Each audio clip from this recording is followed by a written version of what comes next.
Good evening. Good evening. Thank you. Oh, wow. Wow, wow, wow. Boy, did I earn this.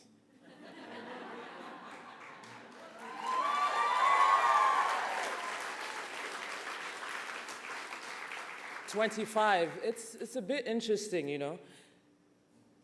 I had endometriosis for 25 years until I met Dr. Seckin about 2 years ago.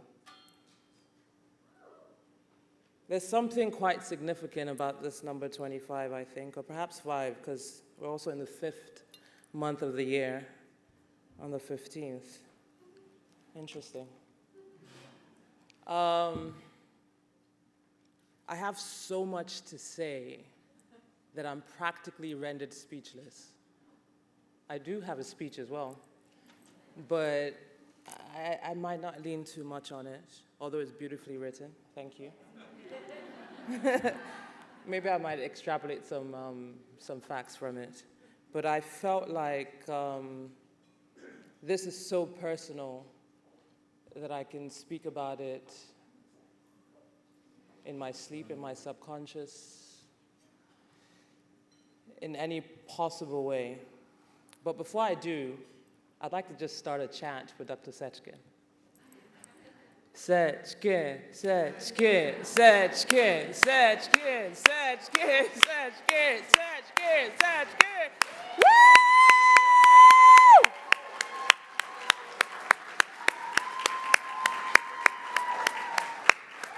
Well done, Doc. I'm so proud of you. This award is for you. This award is absolutely for you and all the work that you guys have done with the Endometriosis Foundation. My intention initially was just to spit off the dome, and then I finally acquiesced to Dr. Seckin's request that I read this book. And I started reading it 2 days ago on my flight over here from Nigeria, talking about 25 and all of that. When Dr. Seckin called me about 2 months ago and said, "Hey, we're honoring you this year," I was like, "Dude, can you just do it next year?" And the reason I said that was because I'm in Nigeria preparing for a Chieftaincy title that I'm being honored with in my hometown.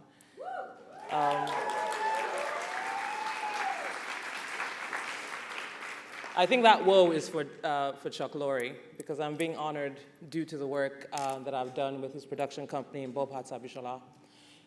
But there's nobody else that would have made me leave the preparations that are ongoing currently. I feel like practically a mad person with all that's going on in 2 different continents. You see, the 21st of May is my father's 108th birthday. Yes. Yeah.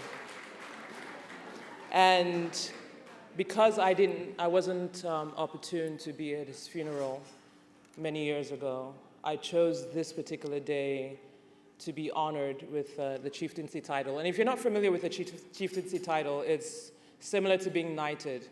And I'm one of the youngest people to receive 2 honors. And it was very special to me. Thank you. It was very special to me because this was a sort of way for me to connect with my mother and my father, who both passed many years ago, and celebrate all the achievements that I had had in Hollywood. But Dr. Seckin called and said, "Hey, you have to be here." And I was like, "You got it, dude. I'm here."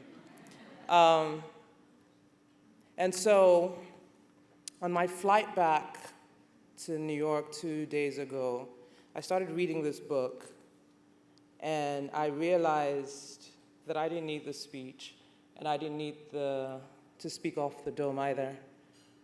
What I needed to do was to read the words on these pages, because as I opened the book and I read the very first page, 4 lines, I burst out crying. The ugly kind, on that flight, and I'd like to read it for you. I was also asked, who I wanted to, before I get to this, I was also asked, by the way, this is from the Ashoebi that we're all wearing for the Chieftaincy title. You'll get it when you eventually see the photos. I was asked who I'm speaking to as I accept this speech. And I wasn't sure until I read this book. And who I'd like to speak to are the women who are still enduring the pain. The torture might be the closest term to what it feels like to experience this kind of pain, the kind of pain I used to experience up to 2 years ago. And reading the first 4 lines, I'd like to also read this to them, that it may give them some of the comfort I felt. To the millions of women around the world whose lives have been affected by endometriosis, may you find the peace and health you so richly deserve. And so I want to talk to my sisters who are currently going through this, this dreadful pain, this treacherous disease, and just continue to read from the books of these pages, from the pages of this book. To those affected in any way by endometriosis, I know the pain you've been battling. You hurt a lot more than anyone else can comprehend. You feel alone and hopeless. You're physically and mentally drained, nearing your breaking point if you haven't reached it already. You've tried repeatedly for years to get someone, anyone, to listen to you, to understand what you're going through. A friend, a family member, a school nurse, even a doctor, but they don't. They dismiss your issue as a girl problem or a woman thing, as a disease or condition that it is not, or as something that will magically fix itself over time. They couldn't be more wrong. You know it in your gut, and we know it for a fact. You deserve better treatment, and there is better treatment. To the woman who needs laparoscopic deep excision surgery but cannot afford it, there are specialists who will be willing to help. You may have to spend more time and resources and conduct more research than you would if you were contending with some other illness, but considering what the results will be compared to the pain you're in now, it will be worth the effort. It will be worth the effort, I guarantee you. As I continued to read the book, I was astonished by some of the things that were uncovered here. And I was exclaiming to myself on that plane, like a mad person, this shit can't be true. There's a quote here.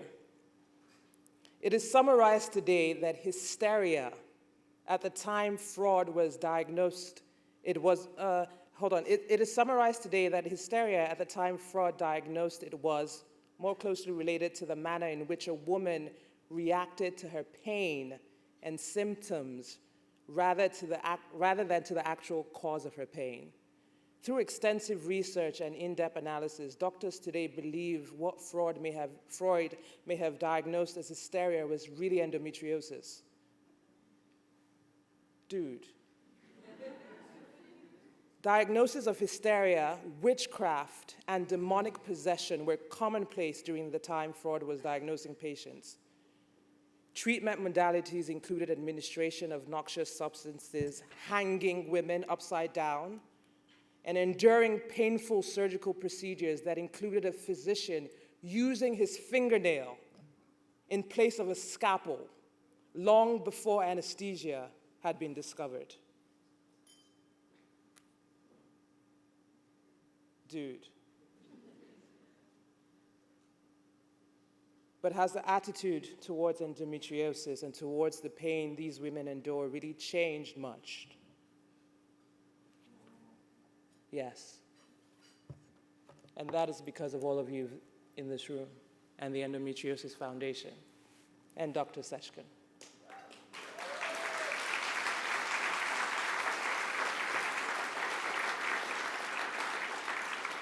Thank you, sir. Thank you very much.